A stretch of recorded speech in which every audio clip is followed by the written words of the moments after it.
అపుత్రస్య అంటే సంతానం లేని వాళ్ళకి గతి నాస్తి అంటే మరి ప్రపంచంలో నాకు మరి పుట్టగతులు ఉండవు అన్నమాట. అంచేత ఇప్పుడు ఈ కాలంలో పిల్లలు ఏం చేస్తారు, పుత్రస్య గతి నాస్తి. ఆ తల్లిదండ్రులకి ఇప్పుడు ఈ భూలోకంలో యమలోకం చూపిస్తారు. కానీ భగవంతుడు నాకేం చేశాడంటే ఆనిముత్యాలు లాంటి పిల్లలు ఇచ్చాడు.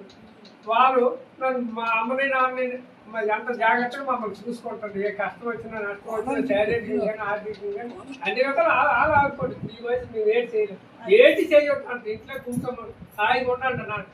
కానీ మరి ఆవిష్యం పెట్టి మనం చేసుకుంటాం కదా.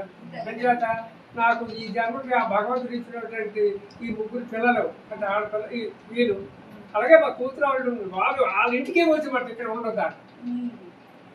ఆవిడ కొడుకుతో సమానం కూతురు కానీ ఇద్దరు.